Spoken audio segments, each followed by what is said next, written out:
Good morning Vijay గారు, మీకు ప్యానలిస్టులకి, వ్యూవర్స్కి అందరికీ గుడ్ మార్నింగ్. రాజు గారు, మీరు ఇంట్రోలోనే చెప్పారు. ఇప్పుడు పవర్ అది ఎవరు తీసుకొచ్చారని అంటే సమ్మిట్కి పోయారు. గతంలో జగన్మోహన్ రెడ్డి గారు కూడా 2-3 సమ్మిట్లకు పోయారు. 2-3 సమ్మిట్లో అనేకమైన కంపెనీలు కలిసినాయి, రావాలని కూడా విజ్ఞప్తి చేశారు. వాళ్ళు కూడా వస్తామన్నారు. ఎక్కడా ఒక్కటి కూడా గ్రౌండ్ కాల మనకు కనపడ్డాయి. అన్ని కంపెనీలతో మాట్లాడొచ్చారు. ఆల్మోస్ట్ ఆల్ ఇప్పుడు వాళ్ళు వచ్చిన కంపెనీలు గతంలో కూడా మాట్లాడారు. కానీ 5 ఏళ్లలో ఎందుకు గ్రౌండ్ కాలేదు? నిజాయితీ, నిబద్ధత, అది అది తెలుసుకోవాలి. ప్రజలందరికీ తెలుసు. ఇప్పుడు ఇవాళ రెన్యూ ఎనర్జీది గ్రౌండ్ అయిందని ఎందుకు చెప్పగలుగుతున్నా అంటే, ఒక ప్రభుత్వంతో ఆ కంపెనీ సిన్హా వాళ్ళు ఎంఓయూలు కుదుర్చుకొని ఇవాళ ఇన్ని వేల కోట్లకి వాళ్ళు నిన్న ఇనాగరేషన్ చేయడం జరిగింది. యుద్ధ ప్రాతిపదికన ఈ 2 years లో వాళ్ళు 22,000 కోట్ల పెట్టుబడి పెట్టబోతున్నారు. ఉద్యోగాలు కూడా ఎన్ని వస్తున్నాయో లోకేష్ బాబు చెప్పారు. అయితే అనేక మీటింగులు ఏమండి, లుల్లు కంపెనీ ఏమైంది? మా ఎంపీ గారి కంపెనీ ఏమైంది? అట్లా చెప్పుకుంటూ పోతే వీళ్ళ మీద అవన్నీ ప్రశ్నలు ఉత్పన్నం అయితే కదా. ఇప్పుడు లుల్లు కంపెనీ 22,000 కోట్లు వచ్చింది, మా క్రెడిటే, మేము ఫోటోలు దిగినాం. ఆ రోజు కరెక్ట్ మీరు అన్నది, సేనా గారు ఆ రోజు కూడా అక్కడికి వచ్చారు, పెట్టుబడులు పెట్టడానికి సిద్ధంగా ఉన్నామన్నారు. కానీ ఎక్కడ కూడా వాళ్ళు మేము పెట్టుబడి పెడతామని కానీ అగ్రిమెంట్స్ కానీ ఏమీ చేసుకోవాలి. ఇక్కడ ఏంది, దేనికి వచ్చింది ఇబ్బంది అంటే, ఇప్పుడు ఈ ప్రచార ఆర్భాటం ప్రజలు నమ్మరండి. ఎందుకంటే కళ్ళ ముందు చూసేదే నమ్ముతారు. గతంలో ఏం జరిగిందో కూడా చూసాం మనం. ఇప్పుడు ఎంపీ ఇక్కడ తెలంగాణలో ఎంత పెట్టుబడి పెట్టాడండి? 10,000 కోట్ల పెట్టుబడి పెట్టాడు. అన్నెసరీగా ఒక ఇండస్ట్రియలిస్టు, రాజకీయ పార్టీ తెలుగుదేశం పార్టీ అయితే అయింది, మీకు ప్రభుత్వ పరంగా ఏమిచ్చే విండోస్ సిస్టంలో ఏమి ఇవ్వాలో అవన్నీ ఇస్తే వాళ్ళు పారిశ్రామికవేత్తలు పెడతారు. నువ్వు పారిశ్రామికవేత్తగా చూడకుండా పార్టీగా చూసుకొని ఇక్కడ ఏదో లాభం. ఇప్పుడు వాళ్ళు ఇవ్వాలి యాక్చువల్గా బ్రహ్మాండంగా ఆల్రెడీ ప్రొడక్షన్ రేపు ఇంకొక 1 yearలో స్టార్ట్ కాబోతుంది. అది కంప్లీట్గా గ్రౌండ్ అయింది. అది కంప్లీట్గా అంటే ఎంత నష్టం ఆంధ్రప్రదేశ్కి? అది పెద్ద ఎత్తున నష్టం. రాబడ్డ ఇన్కమ్ కానీ లేకపోతే ఉద్యోగాలు కానీ ఎంత నష్టం జరిగింది? ఇట్లా చెప్పుకుంటూ పోతే ప్రతి మేమే వెళ్ళిపోమన్నాం అని చెప్పేసి వైసీపీకి సంబంధించిన నాయకులే కొంతమంది అప్పట్లో మాట్లాడారు. మీరు వద్ద ఇక్కడి నుంచి వెళ్ళిపోండి అని చెప్పేసి చూసాం కదా. మీకు పెట్టుబడులు పెట్టమని ఆహ్వానించేంత గుణం లేదు కదా. వచ్చిన నెలల బ్లాక్ మెయిల్ చేశారు కదా. మీకు ఇంకోటి చెప్తా రాజు గారు, ఈ సందర్భంగా మీరు గుర్తు చేశారు కాబట్టి, కియా మోటార్స్ అవసరమైతే వాళ్ళకు దానికి సంబంధించినటువంటి ఇంకా అనుబంధాన్ని కూడా ఆంధ్రప్రదేశ్లో పెట్టాలని ఆనాడు ముందే బిఫోర్ కియా మోటార్ స్టార్ట్ అయినప్పుడే వాటికి కావాల్సిన పార్ట్స్ మద్రాసు అటు ఇటు పెట్టే బదులు ఒక మొత్తం ఇక్కడే పెట్టాలనే ఆలోచన ఉండి, ఎప్పుడైతే వాళ్ళ ఎంపీ కియా మోటార్స్ వెనకాల పడ్డారో వాళ్ళు దాన్ని విడ్రా చేసుకున్నారు. 5 ఏళ్లు కూడా ఏమాత్రం కియా మోటార్స్ గ్రోతే లేదు. ఇవాళ చూడండి, వాళ్ళు కనీసం ఇంకా 2-3 యూనిట్లు దానికి సంబంధించిన సబ్ ప్లాంట్స్ అన్ని కూడా పెడుతున్నారు. అంటే ప్రో అనేది ఎట్లుంటుంది అనేది చూడాలి. కాబట్టి అంటే పెట్టుబడుల మీద దృష్టి సారించినప్పటికీ అవి ఎట్లా పెట్టుబడులు పెడితే వాడు మనకు డబ్బులు ఇవ్వాలి, అది కాదు కదా. వాళ్ళు అనేకమైనటువంటి రాయితీలు ఇస్తేనే, స్పెషల్ విండో తెరిస్తేనే వాళ్ళు వస్తారు. ఎందుకంటే అనేక రాష్ట్రాలు ఇవాళ ముందుంటున్నాయి. ఇవాళ తెలంగాణ పోటీ పడుతుంది, మహారాష్ట్ర పోటీ పడుతుంది, మన బెంగళూరు కర్ణాటక పోటీ పడుతుంది.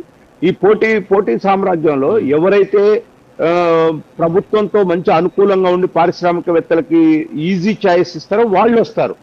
కాబట్టి ఇవాళ కూటమి వచ్చిన దగ్గర నుంచి సమ్మిట్ లో జరిగినటువంటి విషయాలన్నీ కూడా ఒక్కొక్కటి గ్రౌండ్ అవుతున్నాయి. సంతోషం అండి. ఆంధ్రప్రదేశ్ కు మంచి రోజులు వస్తున్నాయి. డెఫినెట్ గా ఇంకొక 3-4 years లో బ్రహ్మాండమైనటువంటి కంపెనీలు వచ్చి ఉద్యోగాలు యువతకే కాదు, ఆర్థికంగా గ్రోత్ రేటు జీడిపి కూడా పెరగటం కూడా అందులో ఏమాత్రం సందేహం లేదు. నేనేమంటున్నంటే పాత అవన్నీ కూడా పెరుగుతున్నాయి. అసలు ప్రజలకు వాస్తవాలు తెలియాలి కదా. ఇప్పుడు జగన్మోహన్ రెడ్డి గారు ఏమంటున్నారు, వైఎస్ఆర్ కాంగ్రెస్ మీ కళ్ళ ముందు చూడొచ్చు, స్క్రీన్ మీద చూడొచ్చు. ఇప్పుడు నేను 2 కనపడాలని 2 స్క్రీన్ మీద ప్లే చేస్తున్నా. మీరు మీ పోస్టర్ చూస్తున్నా, అలాగే వైఎస్ఆర్ కాంగ్రెస్ పార్టీ పోస్టర్ కూడా చూపిస్తున్నా. సో దాని మీద మీ స్టాండ్ ఏంటి? నేను ఒక్కటే చెప్తున్నాండి, ప్రజలందరూ కూడా గమనించాలి. మీ టీవీ ద్వారా వ్యూవర్స్ అందరూ కూడా గమనించాలి, మేధావులు గమనించాలి, అందరూ సమాజంలో ఉన్నటువంటి ప్రజలందరూ కూడా గమనించాలి. ఇక్కడ సమ్మిట్కు పోయి కూర్చొని ఫోటో తీసి అది పేపర్లో సాక్షిలో పెద్ద అక్షరాలతో వేసుకున్నాక ప్రజలు నమ్మరండి. ఇవాళ 22,000 కోట్లు ఆన్ గ్రౌండ్ నిన్న ఇనాగరేషన్ అయిపోయింది. ఇనాగరేషన్ అయిపోయిందంటే దానికి ఎంఓయూ కుదిరిన తర్వాతనే సేనా వచ్చి కూడా పాల్గొన్నాడు మంత్రి గారితో. కాబట్టి ఈ దిస్ ఇస్ ద అంటే ఇది మేము చెప్పేది కనపడుతుంది, కళ్ళకు కట్టినట్టు కనపడుతుంది. అదేమైనా బొమ్మ మాత్రమే. మేము ఫోటోలు దిగిన ఇంకా చాలా కంపెనీలతో ఫోటోలు దిగినవి ఉన్నాయి. ఆ కంపెనీలన్నీ మళ్ళా కంపెనీలు దారి తప్పి వెళ్ళిపోయిన వాటిని మేమున్నాము అభయం, చంద్రబాబు నాయుడు గారు అనే బ్రాండ్ ఈ రాష్ట్రంలో ఇంకా సమస్య లేదు. ఎన్డీఏ కూటమి తరఫున బ్రహ్మాండంగా మనకు అన్ని రకాలుగా ఉంటది. మనం ఎట్టి పరిస్థితుల్లో పెట్టుబడులు పెట్టొచ్చు. రాజధాని కూడా పుంతలు దొక్కుతుంది బ్రహ్మాండంగా డెవలప్మెంట్ లో అని చెప్పి వాళ్ళ అనేకమైన పాత అయిపోయిన కంపెనీలు వారు మాట్లాడి, ఇంకా నేను చెప్తున్నా ఇదే కాదు రాజుగారు, ఇంకా రాబోయే రోజుల్లో ఏదైనా కంపెనీ వాళ్ళు గతంలో కూర్చొని సమావేశాలు మాట్లాడి వాళ్ళు వెళ్ళిపోయిన వాళ్ళు వచ్చి మేము ఎంఓఎల్ ఇప్పుడున్న ఎన్డీఏ ఎంఓఎల్ కుదిరించుకోగానే దాని మీద కూడా వస్తుంది. ఇదే చర్చ ఇక కంటిన్యూ చేస్తారు. కానీ నేను అంటున్నా ఏ చర్చ ఏది కంటిన్యూ చేసినా ఆంధ్రప్రదేశ్ రాష్ట్రానికి పెట్టుబడులు అనేవి ఎన్డీఏ ప్రభుత్వంలో భారీ ఎత్తున వస్తున్నాయి. ముఖ్యమంత్రి గారు కానీ సిస్టమ్ పాలసీ కానీ చాలా బెటర్ గా ఉంది. నేను అనేక పారిశ్రామికవేత్తలను అడిగాను, తెలంగాణ వచ్చిన పారిశ్రామికవేత్తలను కూడా అడిగితే బెటర్ పాలసీ ఇచ్చారు. ఇవాళ చాలా స్ట్రిక్ట్ గా ఉంది అక్కడ పాలసీ, మంచిగా ఉంది. మాకు పర్మిషన్స్ కూడా విత్ ఇన్ 21 days లోనే మాకు వచ్చేస్తుంది. అదర్వైజ్ ఎట్లా చేశారంటే పారిశ్రామికవేత్తలు వచ్చినప్పుడు వాళ్ళకి పర్మిషన్స్ అవన్నీ కూడా 21 days లో ఇవ్వలేకపోతే అది ఏంటి అని రీజన్ చెప్పాలి. అదర్వైజ్ ఆఫీసర్ ఎవరు ఉంటే వాళ్ళు పని చేసేటువంటి చట్టాన్ని కూడా తీసుకొస్తున్నారు. కాబట్టి ఇవాళ పెట్టుబడులకి బ్రహ్మాండంగా ఉంది. అందులో విల్ పవర్ ఉండాలండి. నాయకుడు ఎవరైతే పరిపాలన చేసే నాయకుడికి విల్ పవర్ ఉండాలి. ఎస్ దీన్ని సాధించాలి మేము ఇదని. జగన్మోహన్ రెడ్డి విల్ పవర్ కూడా ఉంది. ఎందుకుందంటే డబ్బులు అప్పులు తెచ్చి ప్రజలకేసి కొంత ఎంత దారుణం జరిగిందో చూస్తున్నాం కదండి. ఒక్కొక్కటి చూస్తుంటే ఇవాళ ఎన్ని వేల కోట్లండి ఒక్కో దాంట్లో. ఇప్పుడు ఒక్క దాంట్లోనే 3,000 కోట్ల రూపాయలకి యాగి జరుగుతా ఉంది. ఇంకా చాలా ఉన్నాయి బయటికి తీస్తే.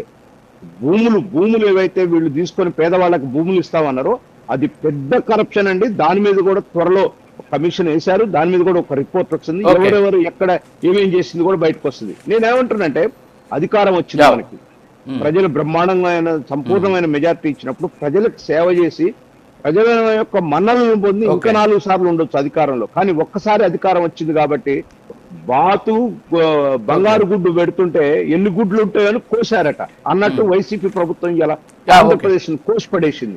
అన్ని బంగారం గుడ్లు. ఓకే, వస్తా మీ దగ్గరకు వస్తా. వస్తాను మీ దగ్గరకు వస్తాను. పాదయాత్ర వెంకటేశ్వర రెడ్డి గారు. Good morning sir. సో వాస్తవంగా నిన్న